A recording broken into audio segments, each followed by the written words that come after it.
Hey foodies, ready to turn up the heat in your kitchen?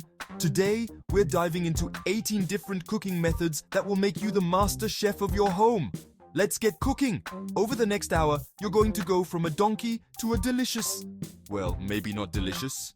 You'll still be you, but your food will be amazing. We're going over everything from roasting, where you basically let the oven do all the work, to smoking, which, let's be honest, it's just showing off. Listen up, you lot. I'm only going to show you this once, so pay attention, don't burn the food, and for God's sake, season it properly. Please like, share, and subscribe. Alright, you bunch of incompetent chefs. First up is roasting. It's the easiest thing you can do in the kitchen, besides setting fire to the toast, which I know some of you are prone to doing. Roasting is all about using dry heat to cook your food evenly. We're talking about those beautiful golden brown chickens, crispy potatoes, and vegetables that are actually cooked through, not some raw, crunchy mess.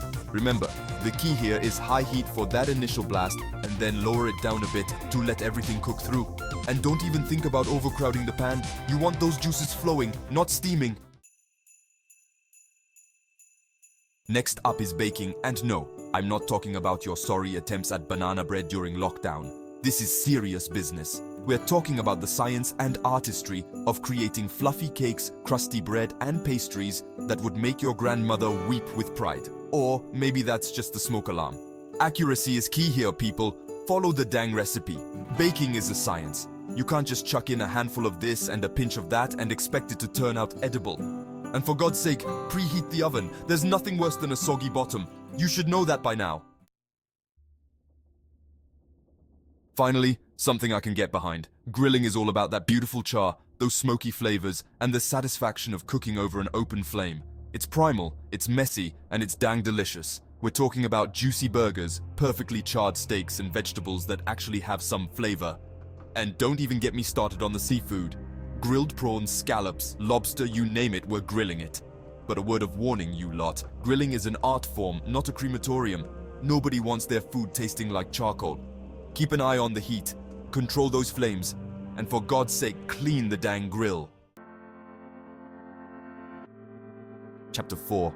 Broiling, like grilling, but upside down, gravity-defying deliciousness. Now, for those of you who are afraid of fire, and let's be honest, that's probably most of you, there's broiling. It's basically grilling, but you're using the heat from the top of the oven instead of the bottom.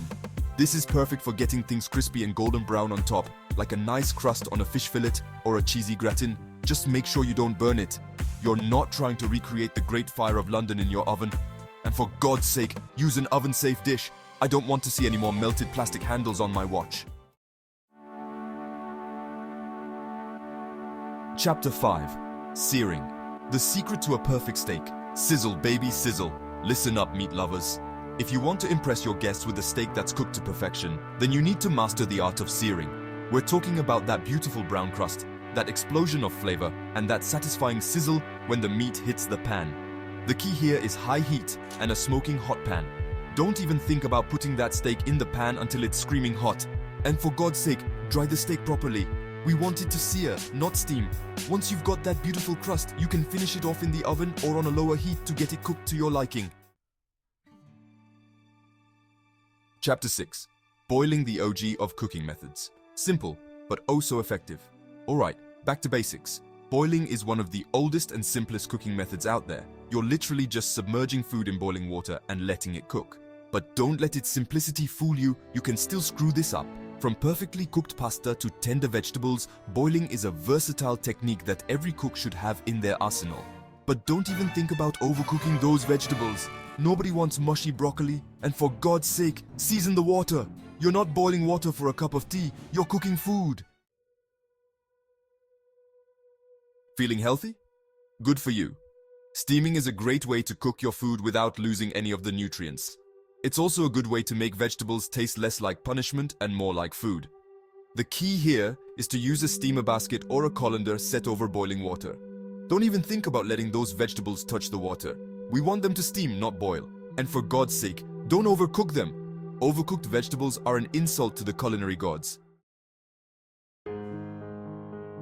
Poaching is like the gentle caress of the culinary world. It's all about cooking food gently in liquid, just below the boiling point. It's perfect for delicate proteins like fish, eggs, and even fruit. The key here is to maintain a low and slow heat. We're not trying to boil the food, we're trying to coax it to perfection. And for God's sake, use a thermometer.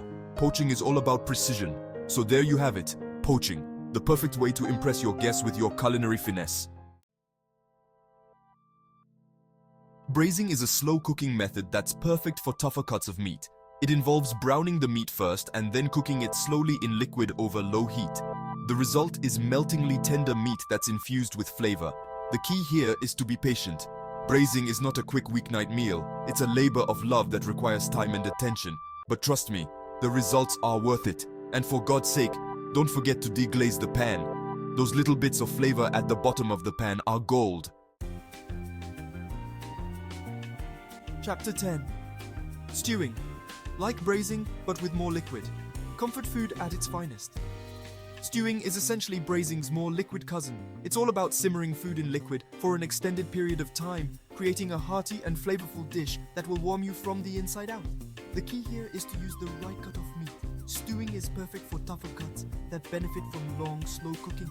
And don't be afraid to get creative with your vegetables. So there you have it. Stewing, the perfect way to chase away the winter blues.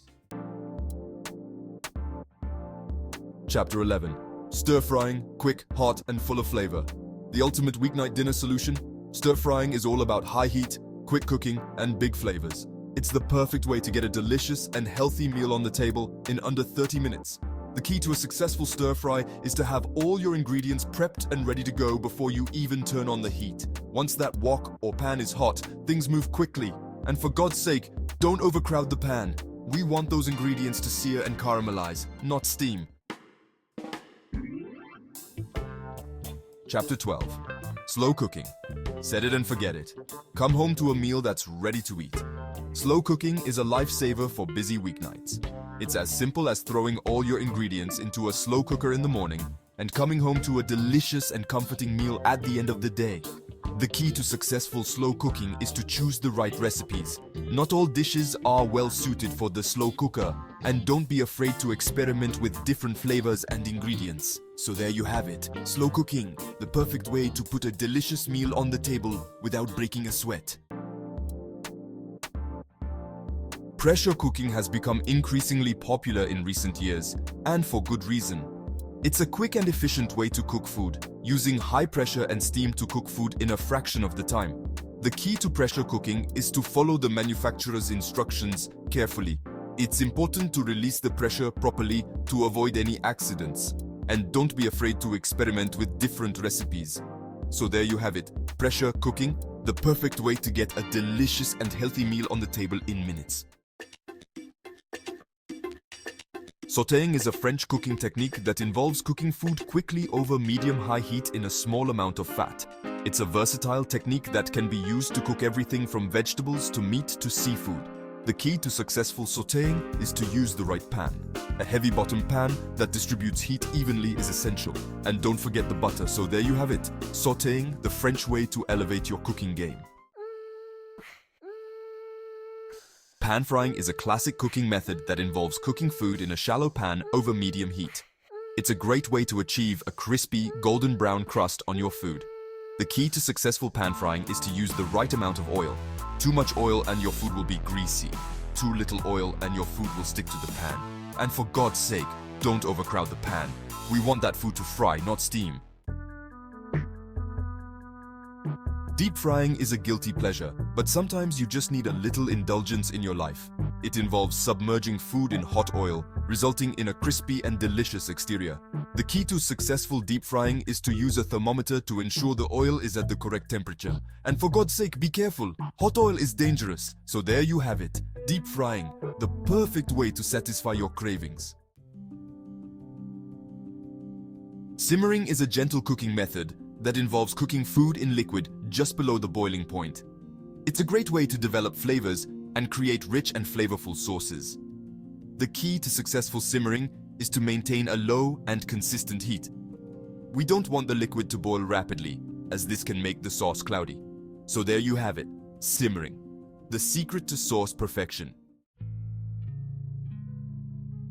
Smoking is a flavor-enhancing technique that involves cooking food over low heat for an extended period of time.